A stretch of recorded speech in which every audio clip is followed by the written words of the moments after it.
Why y'all surprised? I need some religion.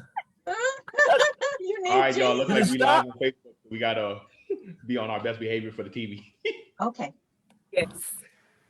Okay, so you can see it, so y'all can check your pages and make sure.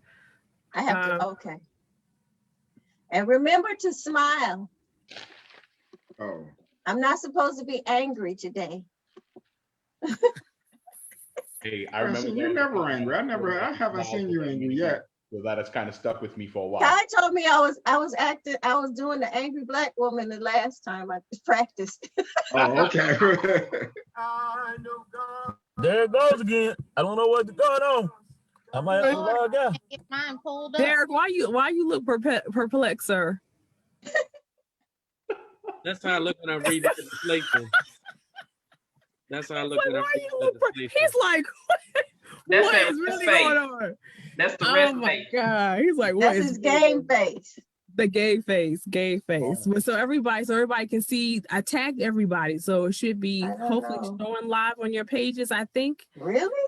Yeah, because I haven't gotten the tags yet, but it's all good. How do you figure that out? It should be because I tagged. Oh, you know what? No, you might have. Well, no, you should be tagged. You should get a notification that you've been tagged in a live, and I think that's where you can go share. This is where Earl comes in to help. Yeah. I have tagged everybody.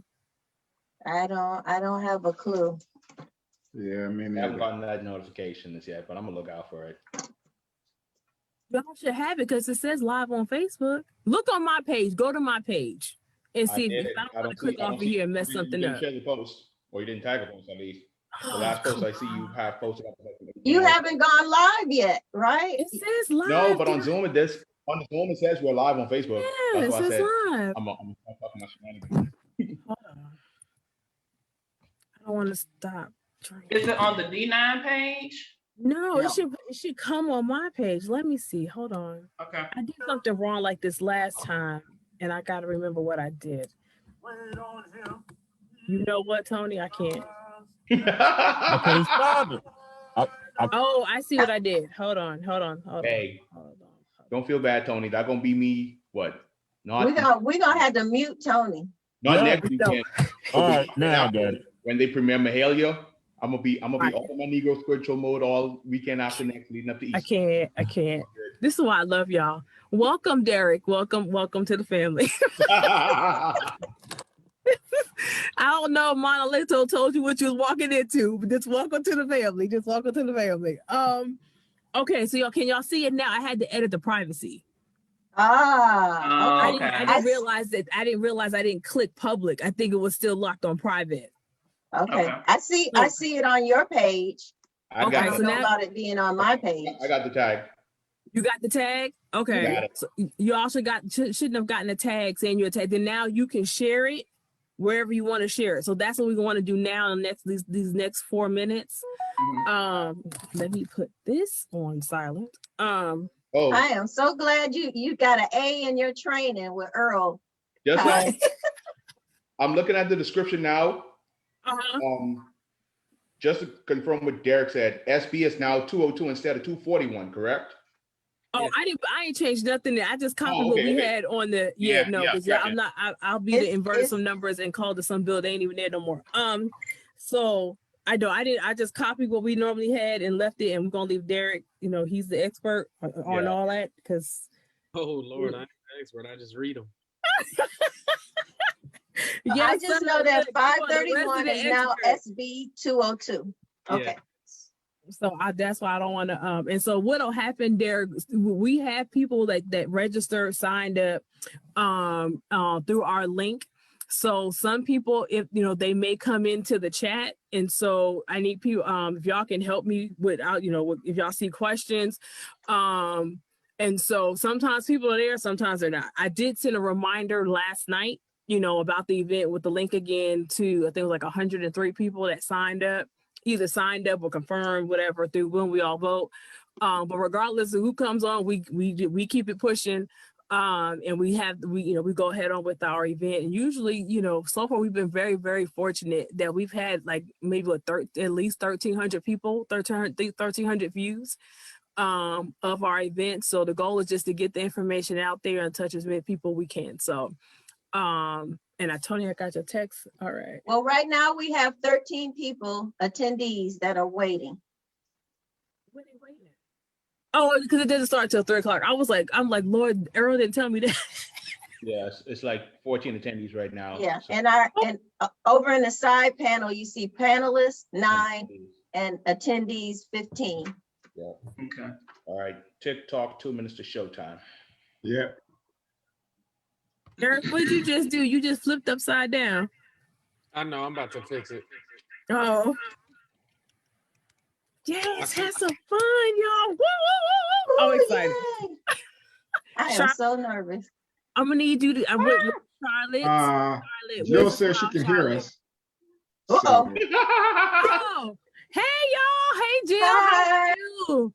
We got 1 minute to sort of freak out, and then we can get back on and talk to you. I'm just joking. How you doing? I'm glad you're here. Thank you for joining us. Where are you from, Jill? She must be typing. She's like, I'm gonna tell you in a second. Let me, Yeah. I'm like, let me get to this keyboard. I'm gonna tell you in a second where we all from. But I'm glad Jill is here. Let's get, well, if there's people waiting, let's see if we can wait for, hey, what's up, Cleveland? Hey, Cleveland. Hey, that's hometown, Cleveland, Ohio, right? Oh, right. Like Cleveland, where girl? Cleveland, where girl? What you talking about? Hey, we got a Cleveland, Georgia now. Ohio, Hey, she hey. said yes, Ohio. Okay. Oh, So, and if you're Cleveland, Okay. Ohio, east side, west side, where You at? know what? Well, you get too much of her information. I know. Girl, don't. She said west side. He said West side, okay. West side. Shaker Heights. Man, that's east side. Shaker Heights My is east side. cousin in Shaker Heights. Oh, okay. I love it. Okay, can you shift a little bit?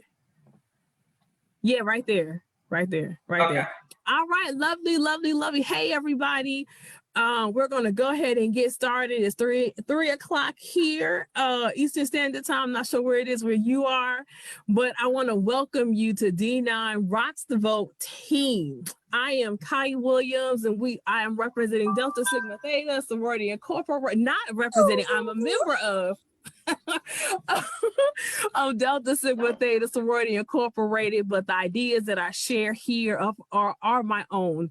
I'm going to let my D9 family, they're going to introduce themselves before they tackle the topic they've all been working hard for, researching, and we're just happy that all of you are here. We're talking about this voter suppression bill. We're trying to get some information on HB531, and we know now that is changed. And so we have our brother here, Derek Mallow. He's going to give us information on what's happening now. Our goal today is to keep you all informed, understand what's happening, and we can't be asleep. Like the young kids say, let's stay woke, don't go to sleep, because there's a lot of things happening with this bill. And so this is what we're here to do. All of us have different topics that we're going to cover to help you understand, so you know what you're going to do. And at the end, we have information where you can go ahead and have some action items. We're going to have some action items at the end of this event to get you involved.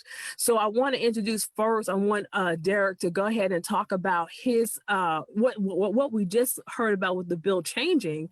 And he's also going to have a topic on censorship and redistricting as well. So brother Mallow, go ahead and introduce yourself, sir. Well, good afternoon, everybody. And to all my D9 brothers and sisters, thank you all for having me.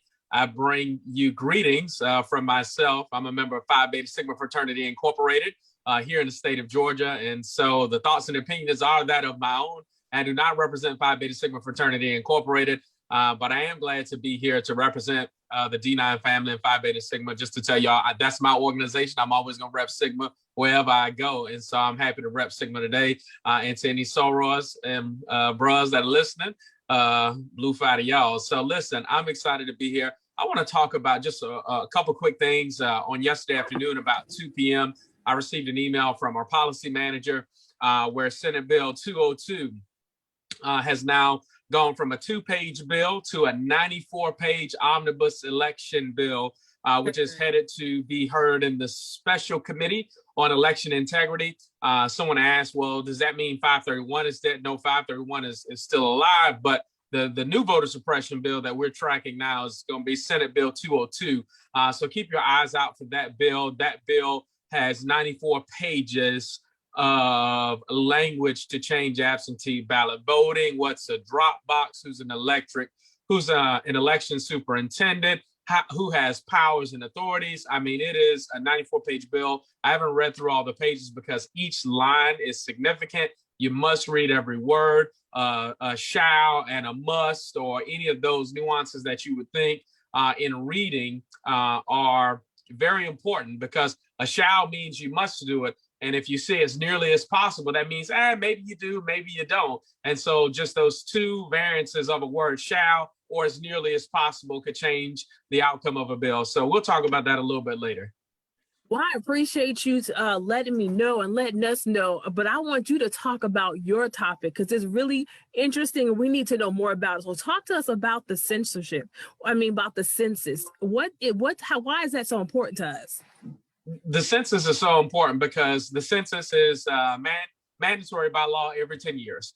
And the census is the official count of the government to count populations of people, to know where people are, to know not only where you are, this would control how much federal dollars you would get coming back to your community. This will also control how congressional districts are drawn for the next 10 years and the type of representation that you will have in the federal government, because it is based on population. Hard for someone to live in a community with, 5,000 people have 3 representatives versus somebody who has 500,000 people in that community and not being adequately represented, saying they only had, for example, 1 representative. So the census is important to make sure we're all counted, because when federal dollars come into local communities, they will base it off of your census count. And so it is so important that even after we've concluded this census, in the next 10 years, we have got to get serious about filling out and completing our census and submitting that information based on what's actually happening and not what we think is happening. So, for example, if there's 2 people that live in your house along with you and together y'all make 4 people, when you filled out your census, you only put 2 people because you didn't want the government all in your business. Well, you should have put 4 people on there so that the count is reflective that that's how many people live in this area that live in your house. That's so important. I totally understand. And sometimes I've heard this, and I want you to speak to it. As far as some of our undocumented people that are here, I think some of them may be afraid to put their name down, or because there's different challenges with that. How does the census affect those people? The census, it affects everybody who lives in the local community, no matter your status. If you live in a local community and they come by your door, they knock on your door, they ask you to complete your census, please complete and fill out your census. It's important because some people talk about the folks who may be undocumented, but there may be folks who are here on a visa. There may be folks who are here on a HB3 version of a visa. They come here to work and they may want to declare citizenship. That's important because the census count lasts for 10 years. So it doesn't matter what your status is today, because in a year from now, you can be a citizen. And if you're not completing the data in the census, then you won't be reflective in the count, even though you've been in that community. It is so important because communities of color with Black and brown people, the census is so important because that is what designates the amount of federal resources that come to our community. It talks about the type of services we'll need in our community. It truly means so much to complete and fill out that census. Don't worry, I know everybody's a little leery about the government being in your business, but I promise you, they're already in your business. You just don't know it yet. They're already in your business. And so it's important that we fill out that census so we understand where we are as the people in the community. So when the resources and dollars do come, we don't miss them because we're right on the bottom cusp of the threshold. Right. And I'm glad you talked about the community. And I think that's the biggest thing I think we don't really understand is how that affects our community and the resources that we get into it. Absolutely. Or not get. The final question for you, Derek, is how does the census affect redistricting? So where does that fall in our communities, understanding that process? So the census is so important because this decides your congressional representation for the next 10 years. And so if you have a lot of people that live in your community and you underreport in the census, you won't be reflected or have representation in Congress appropriately. And so it's important, especially for communities of color, that the census be completed, because we know that in cities like Savannah, Augusta, Columbus, Metro Atlanta, Gwinnett, DeKalb, Fulton, all these counties surrounding Atlanta, there's an influx of progressive thinkers there. But if we're not counted in the census, our representation is simply not going to be there. And not only is the census affecting you at the congressional level, it also affects you at the state level. We'll go through this process of drawing your representatives for the Georgia House as well as Senate. And so as we go through this process to redistrict, it's important to know that your representation in Atlanta will be affected whether we have under or overperformed in completing our censuses and getting that data back in. And I'm hopeful and praying, but I don't think we did. I think we may have underreported this last census due to the pandemic, and people not being out, and the census workers not having enough time to get to all the communities. Yes, they mailed it to you. People don't pay attention to mail anymore. So I'm greatly concerned that our representation in the House will be affected. And so just continue to watch as we look for communities of interest, and how do we make sure that communities that belong together should stay together. And so you just don't have these weird gerrymandered maps being drawn, and that it's actually some resemblance of a representative style of government where people are actually represented the way they should, and it's not drawn to keep folks in power. So I think that's important as we look through this process. So there'll be a special session in the House to redistrict. The governor will call that session in. So keep your eyes open and your ears open so that you can watch and stay in tune with this process, because it's going to be so important to make sure everybody has a chance to say what they're seeing and noticing. Correct. And I appreciate you. I mean, you're a wealth of knowledge, and like we were laughing with you, like you're the expert on this. But the information that you're sharing is really for our communities to understand the power of our voice and being counted and making sure that we're counted. And I think, there's always been a fear behind it. Like you said, you don't want the government in your business, but they already following you with your cell phone. So they know where you are. So getting over that, and just, that's the biggest hump. So I thank you for all your information. So Kenya, we're going to talk with you because we want to really understand what this absentee ballot information is about, the changes that are coming up, and, all the stuff that's going to affect us on this bill. And so can you talk to us about understanding what is being required in order to even apply for an absentee ballot? Do you want me to start by introducing myself and then go into the question? Definitely. Okay. So my name is Dr. Kenya Goodson. I go by Kenya Goodson on this platform. And I am a member of Delta Sigma Theta sorority. The things that I say today is not reflective of the sorority. It is my own introspection based on the work that I have done in voter engagement. I'm actually in the state of Alabama, but we are neighbors to Georgia, and we're definitely watching what's going on here because of what it may mean, for the entire Southeast. And so I'm very glad to be here today. And I was able to get some information about the bill. At the time, it was HB531. I guess it's turned into something else, but one of the things that they are requiring for people who are requesting absentee ballots is that you have some type of identification. And so that's usually going to be a state issued ID, whether it's a driver's license or a non-driver's license. I did see in one documentation that if you don't have any IDs, they will allow you to bring a utility bill. Now, Derek, you can correct me if that's wrong, but I did see that as well. And that's so interesting because we do that here in the state of Alabama as well. Oh, and also another thing is that they are taking away the no excuse requirements. So you have to give them a reason for applying for the absentee ballot. And that's the same way it is here in our state. You have, I think, maybe 6 reasons that you can give to them before you can, apply for the absentee ballot. And from what I understand, they're currently in Georgia determining, what those restrictions are going to be as far as who can apply for the absentee ballot and, what reason. Well, you got me when you said I had to bring a utility bill. Like, what? I don't even understand that. I mean, I can see the ID. That makes sense. Right. Derek is like, what? Right. They're saying if you don't have the ID, if for some reason you don't have the state issued ID. Now, I will give credit to Alabama when they need it, when they deserve it. Okay.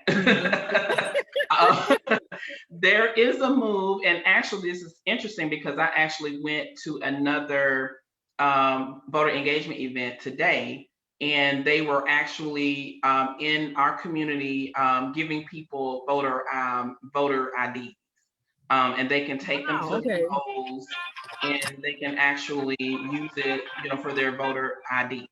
So they are, there isn't a move here to get people to get their IDs if they need them. And so they're going to different, precinct areas to do that. Well, I'm glad you gave us this information. So looking at this bill and all the little things that seems to be being thrown in, what could this bill mean for other states in the South? Well, with any type of bill, it sets precedents. So, if you see something that's happening in one state, you may have a legislator in South Carolina somewhere, that may say, hey, I think that's a good idea, and red states, this is something that we've seen. Red states tend to be more restrictive when it comes to voter engagement, and they try to restrict, people's rights to vote because they want to stay in the supermajority. So I think particularly in areas, where you have a supermajority, conservative, I'll just say it like that. I won't, I'll try to stay away from partisan, but, conservative, these are conservatives that are trying to keep the power in these red states. And so if you see something like, this Georgia bill passing, we don't know, who else may decide to have some type of bill similar to this. And as I mentioned, Alabama already, pretty much has, stringent, when you look at relative other states, Alabama has pretty stringent policies around absentee ballots. Right. And it looks like, I think you and I were discussing before, like we're reverting back to the way it used to be. It's almost like trying to erase everything we fought for, everything we pushed for, everything we tried, people had literally died for our right to have a right to vote. It's like they're trying to take it away and lull, like a lullaby. You know what I'm saying? And I was like you're saying, we got to be coherent and upfront and knowing what's happening.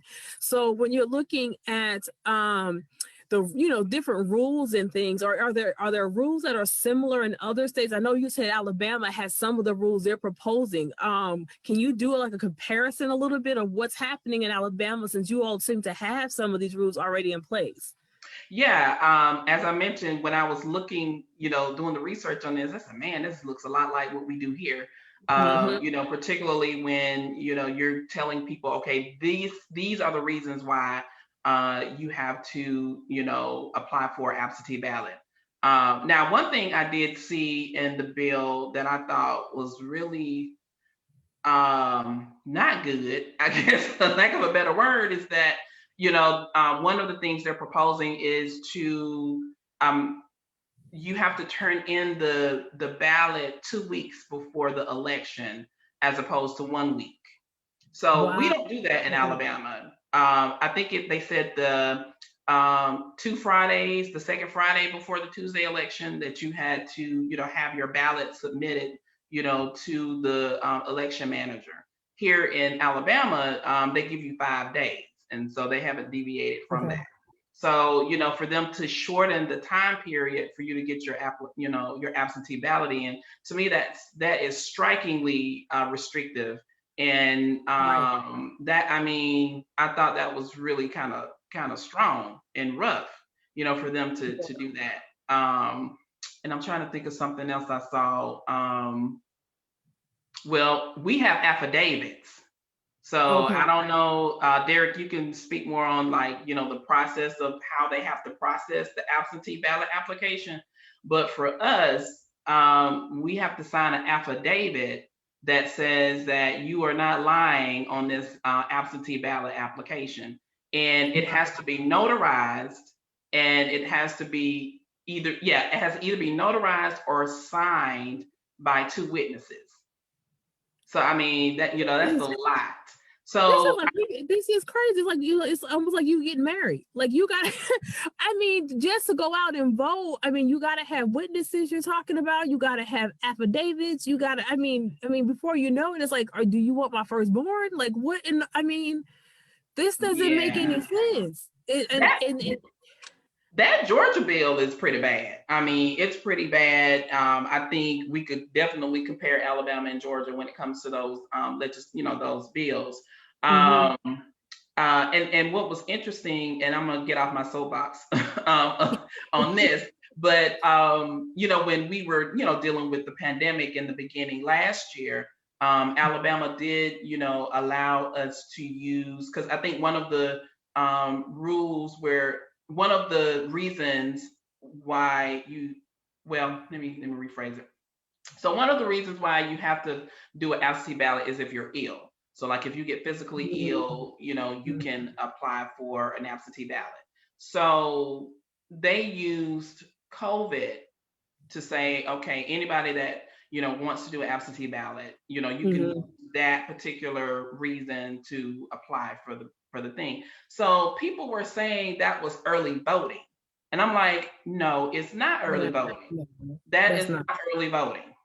No. So Georgia, as far as I know, has early voting where you can go in for the election. We don't have early voting. And doing absentee ballot before the day of election is not early voting. So that was some of the things that I would tell people, because it's not the same thing. So so those are just some of the things that kind of came out when I was doing my kind of research on this.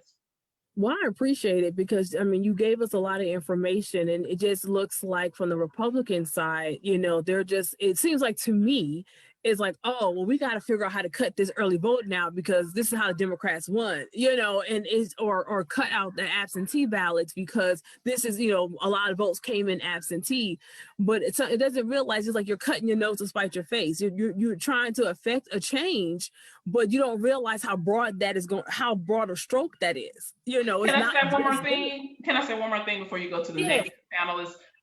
They also reduced the number of drop boxes for the absentee. So, and then from what I understand, and Derek, you correct me if I'm wrong, that they're not outside; they're inside now. Is that correct? Well, so Derek. Okay, that is correct. Yeah. So you don't have access to it after 5 o'clock, I guess, or whenever you guys, your office is closed. So you can't like drop it off at night or anything like that. So they're just kind of making things, more difficult for people without saying that they're making it more difficult for people. But you can still drop your ballot in the USPS drop box, which is not monitored by cameras. You have no oversight to the U.S. Postal Service. So the mailman can pick up a box of ballots and just drop them somewhere. You never know, because there's no surveillance, there's no monitoring. So essentially, you want to trust the post office more than you do a drop box that's been monitored under surveillance 24 hours a day. That's crazy. Right. And I'm glad y'all brought that up, because it segued right into Miss Francine. I want to let Miss Francine go ahead and introduce herself, and then we'll start with her questions, because she's definitely going to have some information on the ballot drop box situation. Yes. My name is Francine McCarley, and I'm a proud member of Alpha Kappa Alpha Sorority Incorporated. My opinions today are not intended to reflect my sorority or represent my sorority in any official capacity. So I'm going to start out with what HB531 does. It restricts the access of absentee voters to the Georgia drop boxes by number one. It moves the drop boxes inside of the polling location, which limits the hours of availability. Number two, it requires that there's an election official to constantly monitor the drop boxes, which is really a financial burden on the polling locations. And number 3, it requires a ballot collection team of at least 2 sworn-in workers. And last 4, there's an amendment to restrict third-party donations and grants from out of state to fund these new requirements. And the important distinction in the drop boxes is that they were not considered a problem until the Republicans lost in the 2020 general election and Georgia turned blue. Prior to 2020, Republicans were like the primary users of absentee ballots and drop boxes. And since there was like a partisan shift where Democrats took the lead in using absentee ballots and drop boxes, now it's a problem worthy of a lawsuit. That to me is absolutely crazy. So you want somebody to stand outside and watch people put stuff in a box? That don't make no sense. I mean, is it me? What do y'all think? Does that make sense?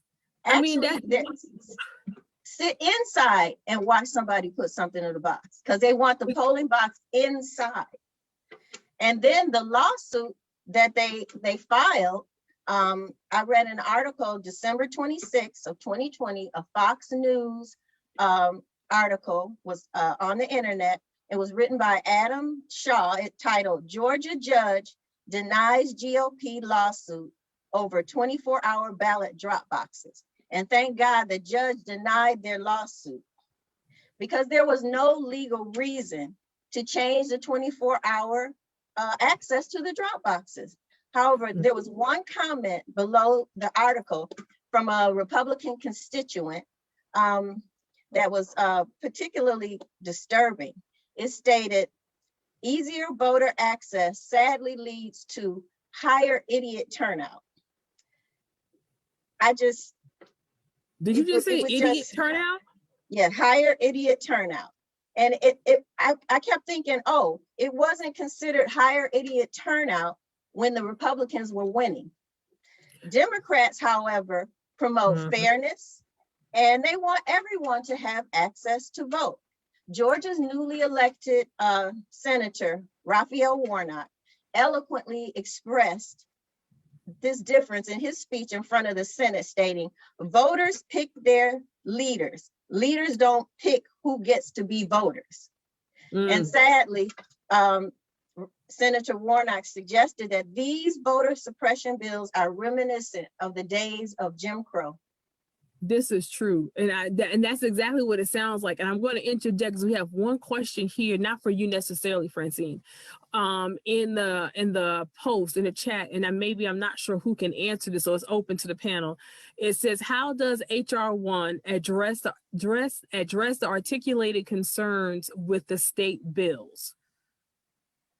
I'm not quite sure what that means. I responded to that question, and I said, actually, the Senate bill 4263, the John Lewis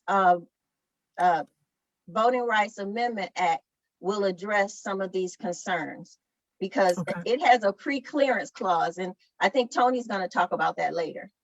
Okay, and we have one more thing. We have one from Myra, and she says, "I understand that we need to vote against these voter restrictions, but I keep thinking it will make it harder, but Black people will vote anyway. Am I wrong in thinking this?" And that's for anybody to answer.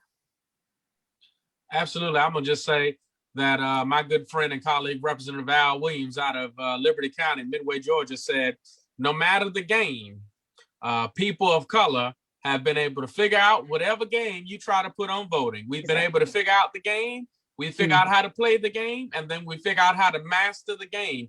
And it's been that way since we've been counting jelly beans and marbles in the jar, to guessing, to taking tests to get the right to vote, to any other type of obstacle they put in the way to restrict the access to the ballot box. We've been able to figure out the game, and we marched on until we had victory, and we won't stop. And I hope that they understand that if they do pass these bills, and if they're able to, we won't stop going to the ballot box, because we're going to unify, and we're going to rally together, we're going to help our neighbors, and we're going to make sure everybody shows up to vote them out the next election. And you can take that to the bank.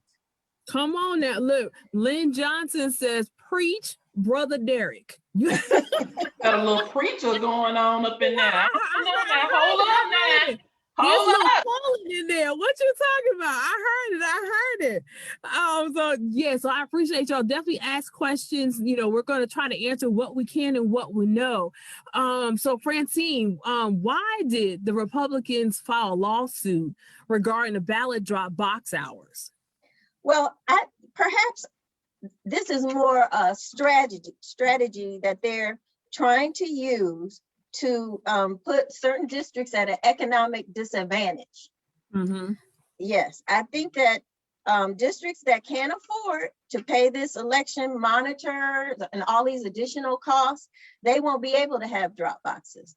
And especially during the pandemic, that was our best option to get as many people involved in the voting process, you know, due to the current situation. And Right. if these election monitor requirements is supposed to fulfill some kind of security or integrity issue, what about other secure locations that have surveillance cameras? Like there are outside ATMs, there are post office boxes outside, and they even have cameras that capture traffic violations. They all have 24/7 access with surveillance cameras without a person doing monitoring. You know, should mailboxes only be available when the post office is open? Should ATMs only be available during banking hours? And should traffic cameras only work if the policeman witnesses the camera flash? Of course not. That's just ridiculous. And then why should our legislators propose that these absurd, unnecessary restrictions on voters access to drop boxes for absentee voting? It doesn't make sense.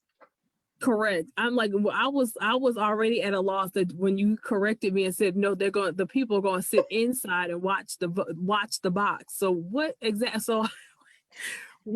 does that make for me to be inside the building to watch somebody put something in the box? You can't even see what I'm dropping in the box if you on the inside. So yeah. Can I say something too real quick? That can be very intimidating for a voter, you know, by just sitting there looking at folks, you know, putting their ballots in, you know what I'm saying? Our ballot applications in. Right. It's like, why are you staring at me? You know, we already got issues people looking. So like, what? We already gonna come out with 100 questions. And why this dude staring at me putting stuff in the mailbox? So, and you're correct, you know. But like Derek said, we have been great at our Black and brown communities. We adjust. So it's like whatever you think you're gonna try is not gonna work. We still gonna come out there. So that's just what it is. And so I think they don't realize that you're not impeding us so far as much as you're impeding your own people. Yes. You know, we're going to still get Granny and we're going to put her in a car and if I got to stand there, hold Granny up and watch her put it in the box, then that's what's going to happen. Granny going to get her vote in. So understand that Big Mama not playing. She's still gonna do what she got to do. So I really appreciate all the information y'all are sharing. And finally, Francine, so is there a logical explanation on why the drop boxes are already monitored there by cameras and need constant monitoring? What is that? What other changes to the poll drop boxes are proposed by this bill? Well, it just goes from the absurd to the ridiculous. I mean, the drop boxes was brought inside of the polling location. Then they got this election monitor who has to watch the box constantly. Then they have 2 people that have to be assigned to take the ballots out of the box, fill out a form that has details. It's called the reconciliation form. And then they have to hand it over to the absentee ballot clerk. All this is going on inside of the polling location to supposedly track this ballot because they have questions about its integrity. And then guess what? The final nail in the coffin is that to do all this, you need money. And previously, some of the counties in Georgia were very good. They applied for grants. And so now they're saying no third-party grants from out-of-state donors to help to implement these new requirements. It's like it's a carefully orchestrated plan to restrict access to voting for marginalized communities. So I said, no worries, just like Derek, many grassroots organizations are already poised. They're already working to fight against these voter suppression tactics. And I said, know that we will continue to vote in record numbers and we will continue to win. Thank you. All right, now I know that's right. Now we have a question in the Q&A that comes from Gail. And Gail is asking, could those outside of the state drive in and help make sure to drive people to get to the ballot box, or would that be grouped with outside funding? Does anybody know anything about that? Do I need to read the question again? You got it, Wilford? Yeah, I think that bottom line is, if you come in and you are on the ground and you're a volunteer, doesn't count as far as funding goes. You can still come in and drive people to the polls if you want to. That's not a problem in these bills and stuff. So that we're gonna go back to how we used to do, old school. Exactly. We're gonna carpool, you know. Exactly. So we'll figure it out. So let's look at, we're gonna talk to James. James, I want you to go ahead and introduce yourself, sir, and then I have some questions for you. All right. Good afternoon, everybody. Thank you for taking time out of your Saturday to join us. My name is James Belazaire. I am a proud member of Kappa Alpha Psi Fraternity Incorporated. A yo to all the good brothers out there. The thoughts and views expressed are going to be that of my own and do not reflect those of Kappa Alpha Psi Fraternity Incorporated. Awesome. Look, as y'all notice, we all have to have our disclaimer. So we just make sure we would have that out there. So James, if automatic voter registration is supposed to improve voter access, why remove a tool to ease the process of voter engagement? Why is this not making sense? Well, it all goes back to doing what you can to suppress the count to access power. So before I go into the why, let me just break it down with the what. So automatic voter registration, it enables eligible voters to be automatically registered to vote whenever they connect with a government agency. So a perfect example of this is when a person goes to obtain their driver's license, they are automatically registered, or they can elect to not be registered when they get their licenses by way of the local DMV or the Department of Driver Services. So in order to register, the identification requirements, of course, you need your proof of citizenship. And that comes through documentation such as your driver's license, even if it's expired, a valid employee ID from branch, department, agency of any US government, Georgia state, county, authority, municipal board, or other state entity or agency, a valid US passport or ID will do, a valid US military ID, a valid tribal photo ID, just to mention a few of them. So automatic voter registration being removed makes it difficult for new voters to get on the roll. This creates chaos as many sectors of our population may not have access to the technologies to access the online registration. As we know, in the state of Georgia, there is no same-day registration, as the timeline for registering to vote closes 28 days before any given election. Right. So automatic voter registration eases that burden on the public resources that would otherwise be removed, as there is an interface between all of the various state entities. But without automatic voter registration, more public resources, such as funds, which is now a burden on taxpayers to fund these things, now must be allocated to ensure that there are resources for voter engagement. More human capital, promotional resources, physical location centers must be accounted for.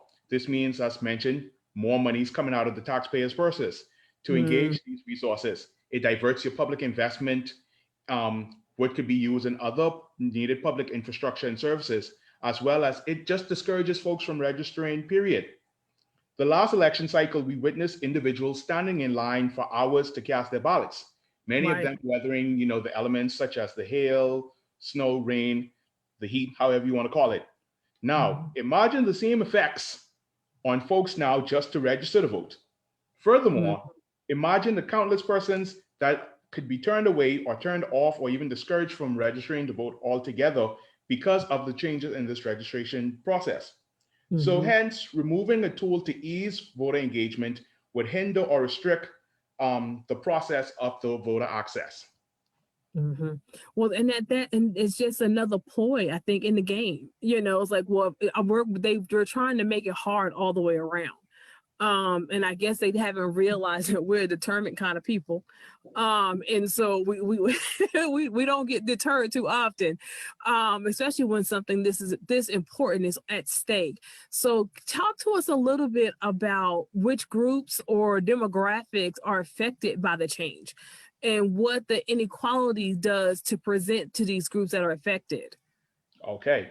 The groups affected by the changes to voter registration are minorities, our Gen Zers and our millennials, Mm. as well as individuals or residents that live in rural areas.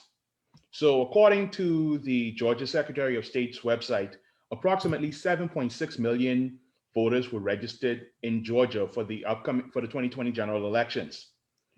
Over 5 million of those voters were registered as a result of the automatic voter registration. According to an article by the Atlanta Journal-Constitution, an analysis of registered voters from November 6, 2018 to August 12th of 2019, about 47% of those new voters identified their race as minorities, and 45% of those are 30 or younger. So Mm. So with regards to, like I say, bringing it up to our millennials and Gen Zers, those are 30 and younger. Most of the times, it's easy on them. You go, you get your license anyway. You just say, hey, add me on at the same time. Now, I will give the state credit. While it is heralded that Georgia has a high level of voter registration entries, it's also important to note that according to the same article by the Atlanta Journal-Constitution, it noted that election officials removed more than 797,000 voters from the books between 2016 and 2018. This Wow. accounts for approximately 11% of the state's registered voters, or an eighth in the nation. Now, the inequalities represented indicates of their desire to enact voter suppression or intimidation tactics to hold on to power, as well as to discourage the turnout of registration of new voters, according to the demographics that I mentioned. So, for example, if you live in a rural area, it creates harder access to register. As mentioned, if you're a millennial, you could just go and get your license, makes it that easy. It takes away now the convenience, which adds to discouragement. Millennials, we're microwave folks. We ain't trying to, go the long way if we don't have to. We could get a quick snap, that's it for us. And then, of course, for minorities, it decreases the strength of numbers. It suppresses our voices. But like Derek said earlier, we'll find a way to play the Right. game. In the words of the of Lift Every Voice and Sing, some way, somehow, we will march on until victory is won. So if that's what we got to go back and doing, we will march on to get our numbers going. So an example of some of these suppression and intimidation tactics. So 50,000 voter registration applications of minority individuals were kicked off the books and disallowed because of what they called an exact match clause, meaning that your personal information had to match that of what is in the state's databases. So Right. leading up to the 2012 general election, then Secretary of State Kemp placed applications of newly naturalized citizens on hold to investigate the organization that registered them to vote, saying that there were technical issues such as photocopying that were involved. Another example, Brooks County, they had an election of a first majority Black school board due to a surge or an increase of Black voter registration in the county.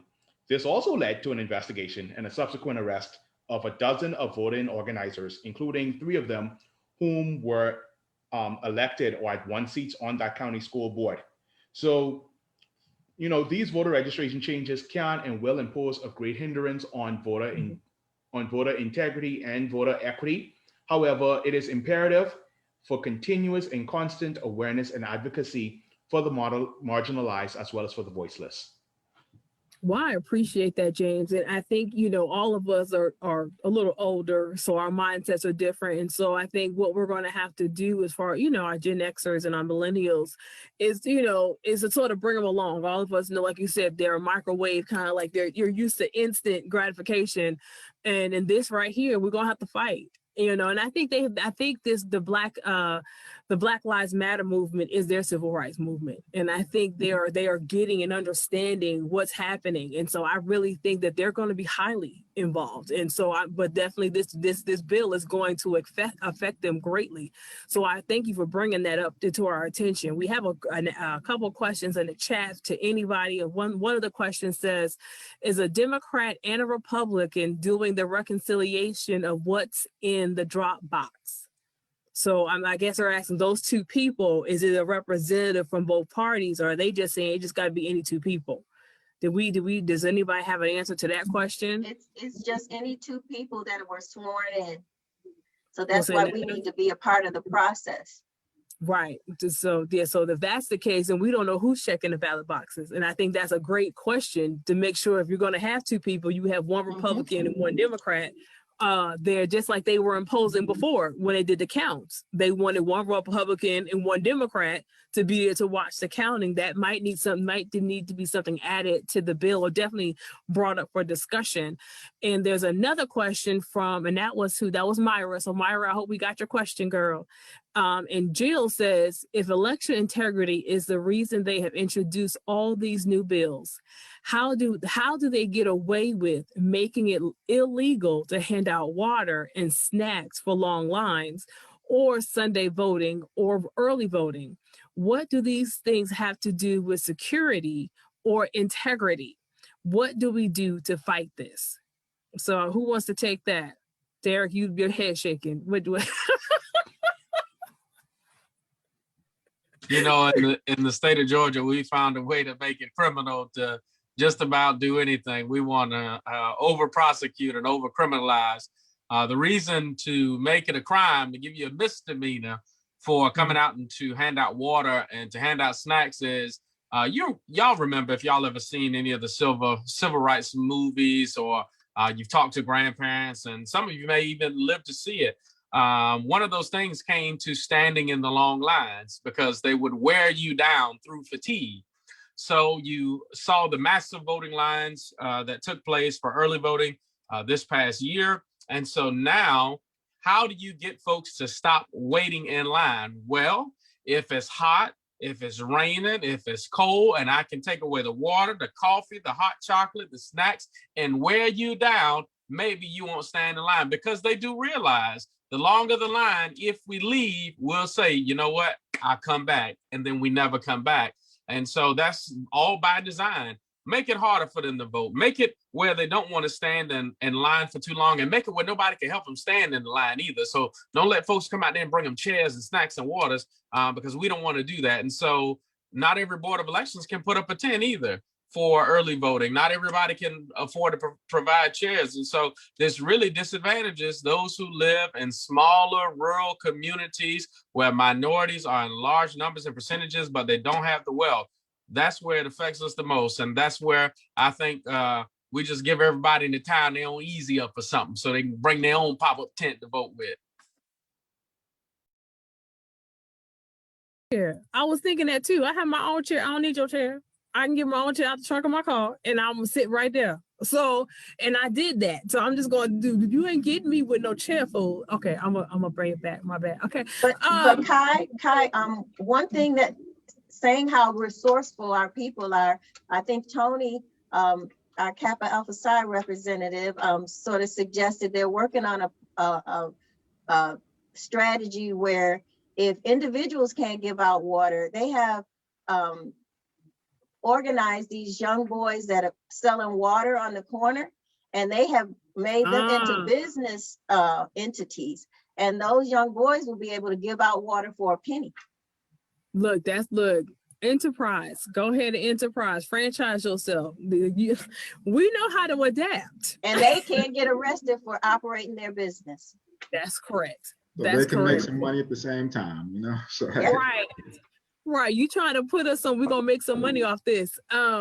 So I thank you, James, for giving us this information and letting us know about this, automatic voter renewal and all that kind of stuff. It's things that we need to keep in mind, and continually to making sure we're registered to vote, not just during election year. So that way we don't have to run into all these dates and all that stuff. Turn your stuff in, people. Get yourself registered, and then you don't have to worry about that. So next, we're going to talk to our sister Charlotte. I can't wait to hear what she has to say. I'm going to let her introduce herself, and then we're going to dive deep into her topic. Good afternoon, everybody. My name is Charlotte Daly. I'm a proud member of Zeta Phi Beta Sorority Incorporated. The opinions and statements expressed today are solely mine and not representative of any entity. All right. Thank you for having me. I apologize. Well, I did want to respond to one statement that was made, I believe, by Jill in the comment section. Is if these bills were brought about because of election integrity, let's get one thing on the table. There has been no evidence of election fraud found.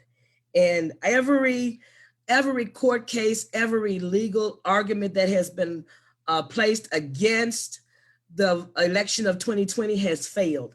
There has been no evidence of election fraud. So I don't understand the argument of election integrity.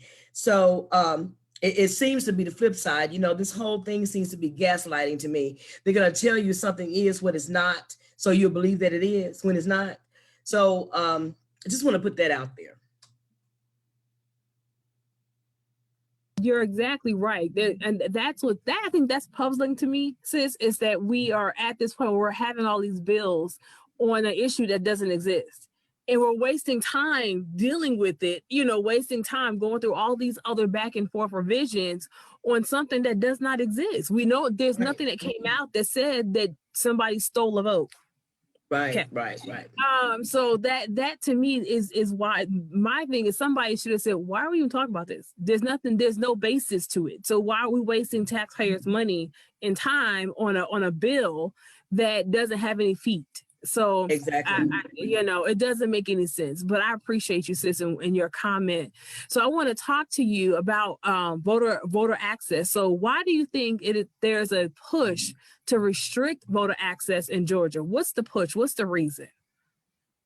Sadly, Kai, it's the narrative in this country. Sadly to say, unfortunately, that is the continued narrative in this country.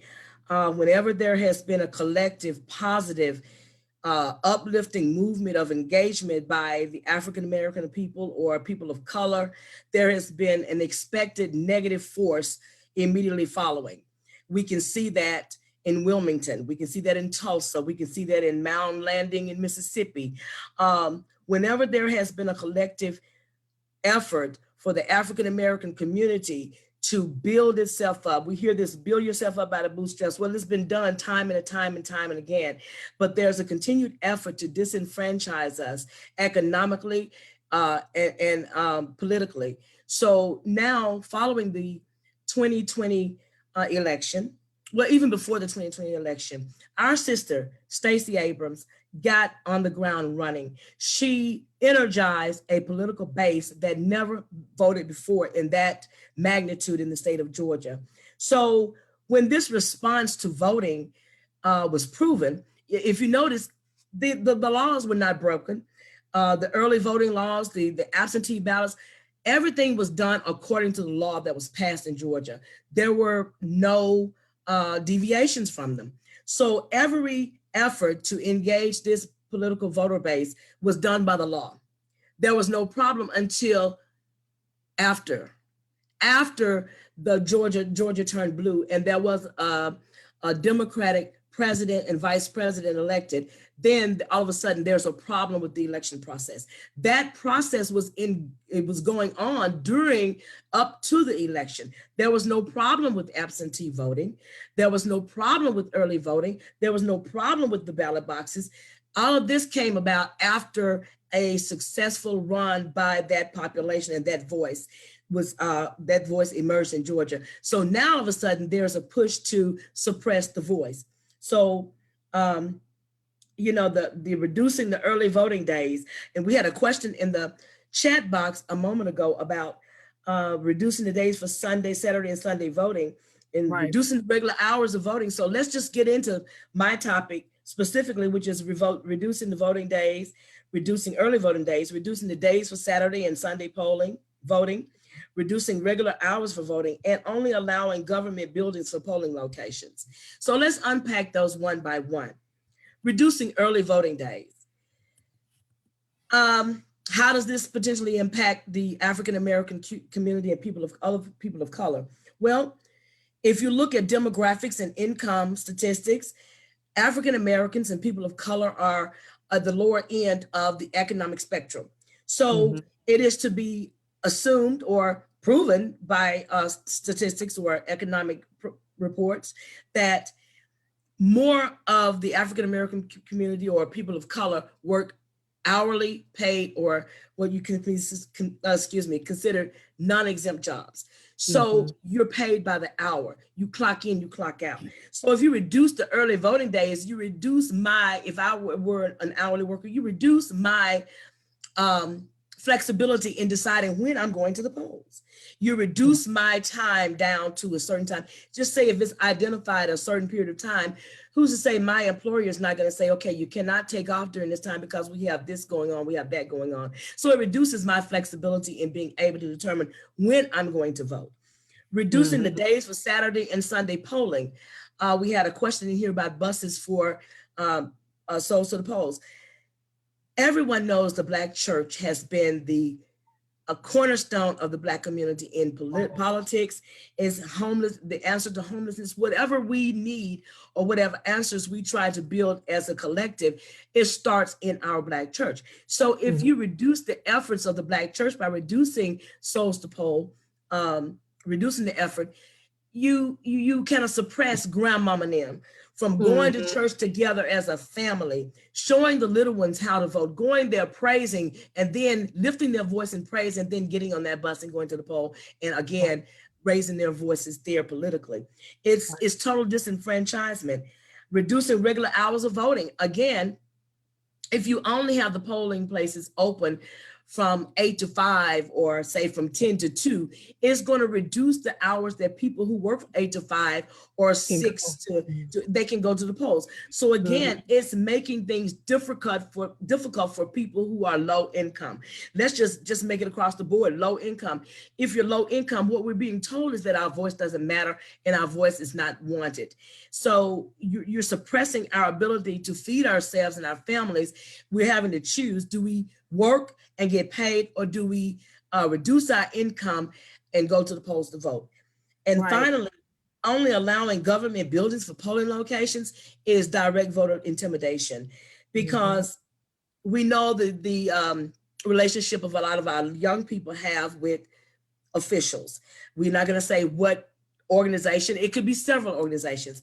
But one thing I've noticed is because I used to live in Memphis, and whenever it got time for an election, you would notice billboards talking about child support enforcement coming up and going up in minority neighborhoods. So if you intimidate young people to the fact that they believe that they're behind on their child support, or if their license have been suspended, they have to go into a government building. They're thinking it's a trap, and that has happened too, telling people they've won something or whatever and calling them on down to a large building and then handing out arrest warrants. So, this is a scare tactic. It's a voter intimidation, and it's overall voter suppression. Let's talk about transportation. If during the election in Georgia, Clay County, a lot of those rural areas were very, very instrumental in bringing home this victory for the Democrats in Georgia. So if you restrict the polling locations from their communities, then now you have to make even a larger plan to go vote. How are you going to get there? Does public transportation even run in your area if you're in a rural area? So these are things that people have to actually, you have to start getting ready to vote 3 months ahead of time, because you're going to line up your transportation. You got to decide what day you're going to be off, if you can be off that day. It's just a lot of information to process in order to cast your ballot and be counted as a member of society. And that's what's so disheartening to me, because the more people vote, the stronger our democracy.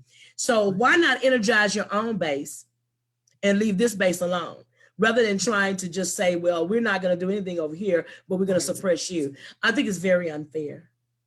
I agree. They need to go mind their own business and stop bothering us. I was like, because at the end of the day, like we all been saying all day, is like we're going to vote. So you can try whatever you want.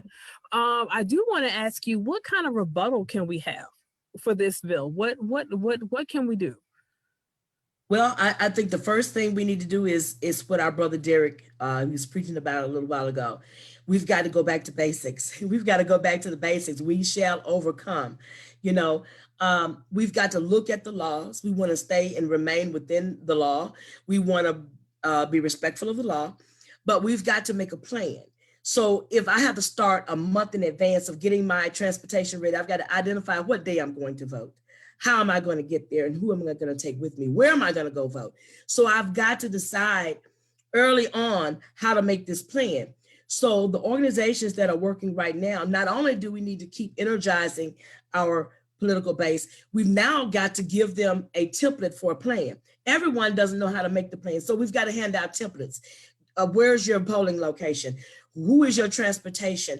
Who are you going to take with you? Because we try to encourage everyone not to go alone, to take at least 5-10 people with you. So make a plan for you and these people and agree upon that plan ahead of time. That's the first thing we've got to do. We've got to spread this message throughout our communities and our community organization, our sororities, our women's organizations, our men's organizations, our sororities, fraternities, and our churches. We've got to make this message known to everyone, even the ones who are not eligible to vote right now, but who may be in the future. They've got to know the plan ahead of time. And secondly, we've got to push for federal oversight of local elections. We've got to push to have Section 5 re-entered into the Voting Rights Act of 1965. Now, it's very unfortunate that we find ourselves in 2021, right back where we were in 1965, but hey, that's what it is.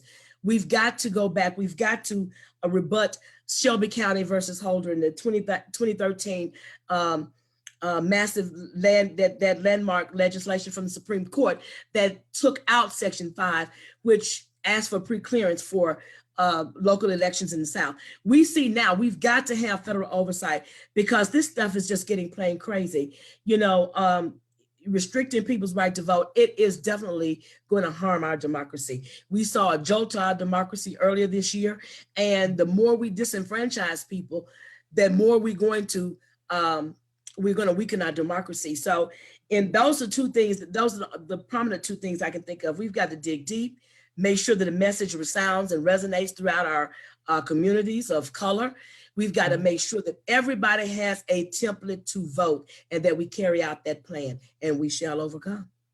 Right. And I totally agree. Thank you, sis, because I mean, at the end of the day, if you don't plan, you plan to fail. So, and I think that's what this is causing us to do exactly. And I totally, that having a template is awesome, because like you said, everybody doesn't know how to organize like that. But if you can give me a sheet of paper, say, do this, do this, do this, then I can follow that.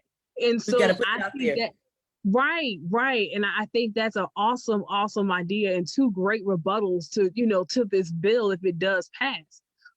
So we're going to move on to Mr. Tony. Hey, Tony, how you doing, sir? Good afternoon, everybody. Somebody told me to keep my mask on because I talk too much, so I'm going to make this brief. All right. Real quick. Introduce yourself first. Yeah, I tried to text them 4 or 5 in the morning this morning. All of a sudden they were asleep. Anyway, one of the things that we wanted to talk about is the relationship between House Bill 531 and the U.S. House Resolution 1, which is a For the People bill, and also the John Lewis Voter Rights Act. As everybody has discussed here, there are some horrific things in this House Bill 531. And as I heard one pastor say one day, if you understand the psyche, you understand the psychosis.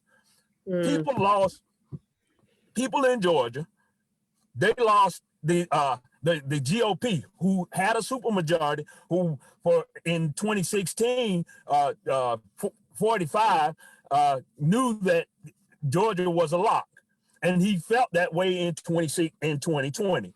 So there was a minimum amount of work put in to enhance voter turnout for the GOP. All right. As they said, there was about 7 million registered voters in this state, all right, out of about 9-10 million people.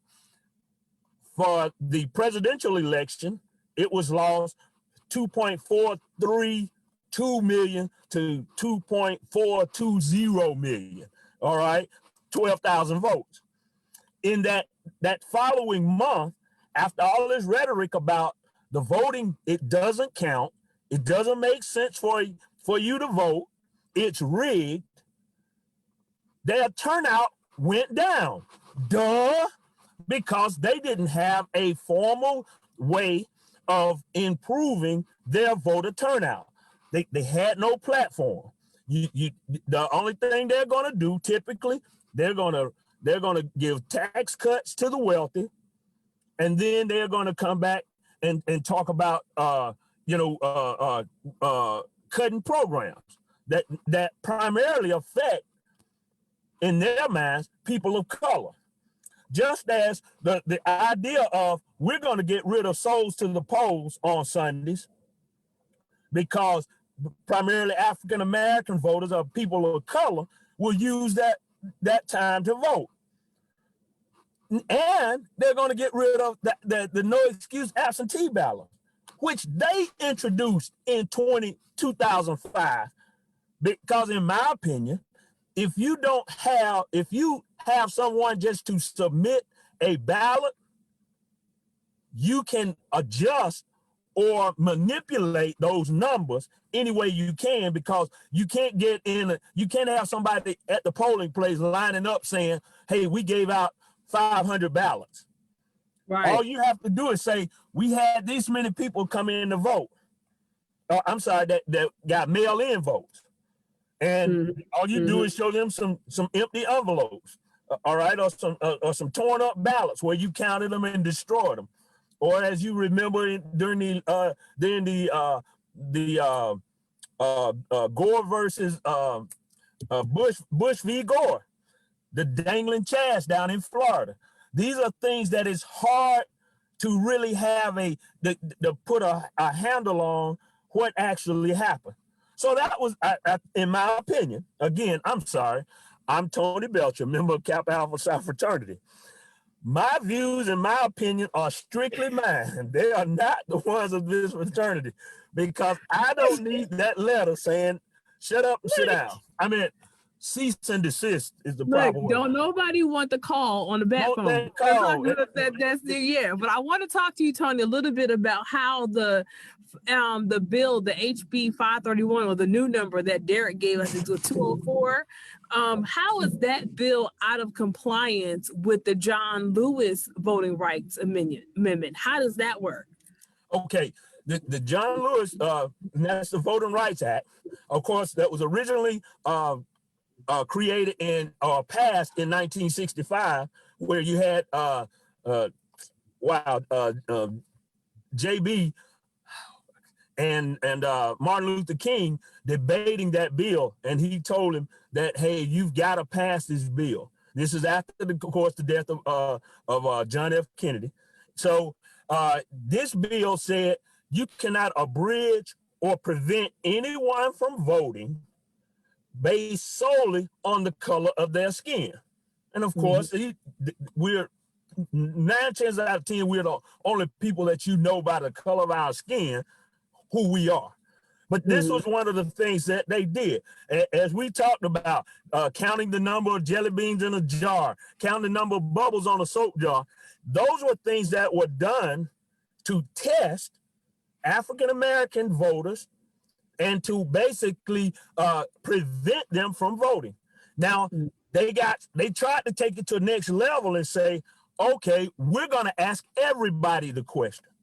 They asked us how many bubbles were on a soap bar, on a bar of soap, and they asked Europeans how do you spell your name? Those are the things that they did to prevent us from having an opportunity to vote. So fast forward, they had 5 sections. The 5th section on there said that if you are preventing someone from voting and your state has been convicted of it, because they would have they would set up people to go in to attempt to vote, and they would record it. When your state has been convicted of it, you have any rule changes that you make on voting, voting location, the ballots, the time, the places had to be cleared, or you had to go through a pre-clearance by the Department of Justice or Secretary of State. And by doing that, it prevented a lot of states from doing that, from creating those laws. But fast forward, was 2013, we had Shelby versus Eric Holder, who's the Attorney General for the United States under the Obama administration. The county of Shelby sued them. And that case went all the way to the Supreme Court. Now, the Supreme Court did not get rid of the 1965 Voting Rights Act. They just rendered it toothless. And how do I say that? Well, the only way you could enforce that law was to have those laws reviewed by the Department of Justice. And they said, well, we have, there is no current evidence that there are hindrances to people voting in these southern states. And that's another part of it.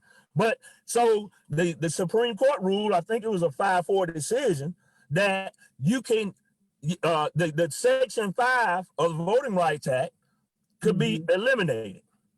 All right. So immediately, literally the next day, Texas, North Carolina, I believe it was Wisconsin, and possibly Georgia, introduced legislation about voter ID.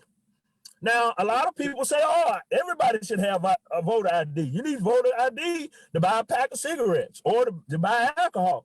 I'm sorry, a pack of cigarettes. Never mind that other part, because some of us are teetotalers. But you need that ID. However, those are materials or goods and services that you are purchasing as a consumer. There is nothing in the Constitution that says you have to buy an opportunity to vote. And that's where a lot of times it was struck down previously. So those are the things that the pre-clearance portion of the Voting Rights Act was really the only teeth in that legislation. And as we see now throughout the country, we got 240, 250 pieces of legislation where everybody is doing the same thing.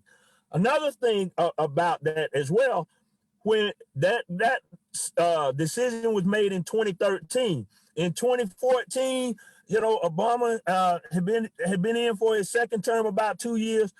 The GOP hadn't determined how to really abuse that law. They introduced a lot of legislation. There was a lot of court cases, but now they are attempting to get more sophisticated. And as the judge stated in the North Carolina case, they did it with surgical precision to prevent African Americans from voting.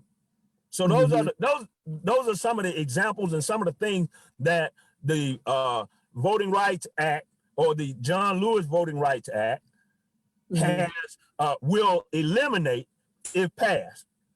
Now, the trick to it though also is you only get the pre-clearance on states that were convicted. Now, states like Arizona, Wisconsin, Pennsylvania, those states weren't in the original pre-clearance. They weren't states. So my recommendation is, as the bill is, we'll pass it for everybody. Everybody has to go through pre-clearance. But you're going to hear probably pushback saying, oh, it's too expensive. It's going to cost too much money. We'll never have another election because we're going to be tied up in court.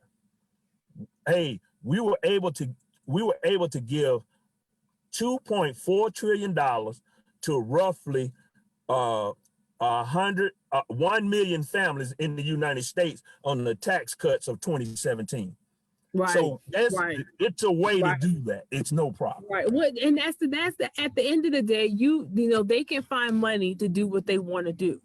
And so, and that's the reality. And so our goal is to make sure that we're staying vocal, that we're staying engaged, and that, you know, doing the best that we can to stop this bill, hinder it, you know, before it even gets to that point. Because all these other little intricacies is just a mess. And so I appreciate your input, Tony, as always. You always have a wealth of knowledge. So we love to listen to you and have you on here telling us to put your mask on. Yes, sir.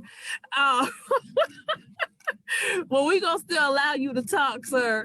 So I'm going to go to my soror, another soror we have on the line, Allison. I'm going to let her introduce herself, and then we're going to dig deep into her topic as well. Hi, guys. I am Allison Henderson. I am a proud member of Delta Sigma Theta Sorority Incorporated. Ooh. However, today, I come to you just as Allison, a concerned voter, an opinionated voter. And so the things that I say today by no means represent that of the sorority which I am a part of. Awesome. We gotta have our disclaimer. We don't want no bat phone calls. I want no problems, girl. No problems. No back All phone right. calls. No bat phone calls. No bat. Not no at all, sis. Not at all. No bat phone calls from nobody. All right, sis. So let's talk about this. So since the presidential election, there has been nonstop chatter about how widespread voter fraud was, especially around the ballot curing process. Can you respond into the claims that ballot curing is equivalent to election fraud? What is this? How does that make sense? Girl. so many people on the right, including the former president, pushed these unsubstantiated claims of widespread voter fraud, okay? There were so many social media posts about how ballot curing, and specifically, was the Democrats' attempt, you know, to steal the election, and it just wasn't. So let me break it all the way down to you, and for all of you guys listening, many people think that absentee voting was a new thing in 2020, and by golly, it was not. It has been around forever, and you know, let me just tell you about how secure it has been, and why the idea that our current voting process is riddled with fraud, why that is such a joke, or the part of the big lie, I should say. In our decentralized voting system, each state has different voting procedures, okay? Actually, all states have had some form of voting by mail, but in many states, it's come with limitations. You got 5 states that have primarily mail-in voting. And might I add, for those states, they have higher voting turnouts than any other states. That's something to definitely take note of. And we all know that what it means when more people have access to the vote, it strengthens our democracy, period. Georgia has no excuse absentee voting, which means that 1.7 million Georgia voters used in this past election to vote. In January, with the runoffs, over 900,000 voters, or Georgian voters, casted mail-in ballots during the Senate runoff elections, and only a small number of those ballots were rejected. It was somewhere close to about 3,400 were rejected because they were missing signatures, they missed filling in a space, or they put a check mark rather than an X. And that's where really ballot curing comes into play. It just simply means correcting mistakes that otherwise would have invalidated someone's vote, like forgetting your signature, or putting an X instead of putting a check mark instead of an X, and so on and so forth. You know, I say all of this to say that ballot curing is and has been around for a long time. It is not anything new. So don't let the media and social media project onto you that that it is. It has been a very long established process. 18 states require, do you hear me? They require that you be notified when there is a discrepancy with the ballot, and you've been given, and that you are given an opportunity to correct it. And to correct the state's parties, and to correct these issues, the state's parties, so your Republican and your Democratic parties, they enlisted hundreds of volunteers to call or go door to door to contact voters on the list of rejected ballots and get those people to correct them. Yeah. The voter, they must sign a form or an affidavit of sort online or in person and provide a copy of their valid identification in order to cure the ballot. Most cases, the person curing the ballot has a few days in order to contact them and get it done. And in many states, if they miss that deadline, it could be a misdemeanor. But all parties, Democrats and Republicans, had the ability to create an absentee ballot chase program and an absentee cure program. And the attacks on curing the process makes it very clear that one group in specifically hasn't had they weren't prepared. They weren't prepared to do such a thing that's been around for so long. Voter protection, ballot curing, it's honestly, it's central, Kai, to making every vote count. The Republican Party in Georgia has argued since the presidential election that Georgia's system of curing is susceptible to fraud, but it's been around forever. Those claims. And that it's been around for forever. And even though they went, I think we went through 3 recounting processes down here. I think it was 3, and found no issues. So it's like they weren't matched by any kind of evidence whatsoever. The audit system conducted by the GBI found that it was no fraud. So that's I guess is baffling to everybody about this bill. So we're talking about drop boxes. We know there were a necessity last year and this year. So under this legislation, Lord, I can't talk today. legislation, drop boxes will be allowed inside early voting locations, and they will only be available for the same hours voting that you're voting in person. Why the push for so many more controls and to delegitimize mechanisms that prove to work? The push is to make it harder for ballots to be counted. And, and that's it. And very little to do with improving election security. And I think so many of our peers on here today have said the exact same thing. But, that's a great question.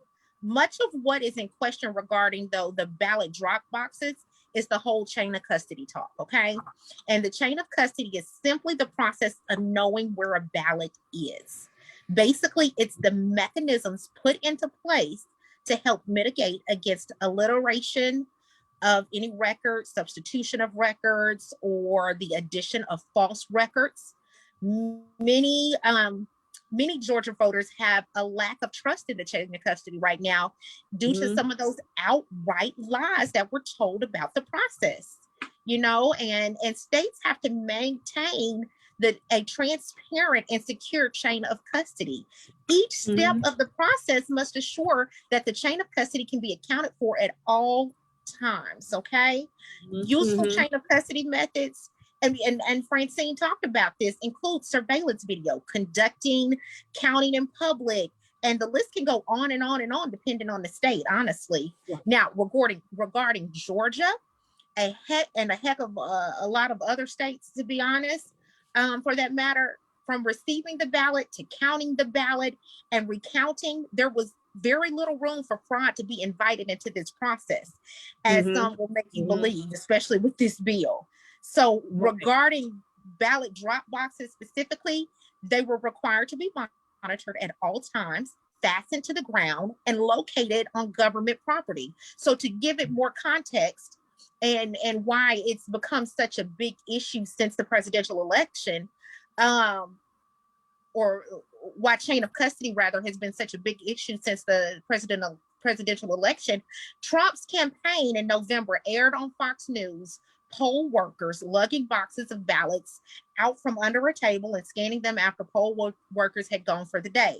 Well, the thing is that video was misleading and it only showed a portion of the surveillance video.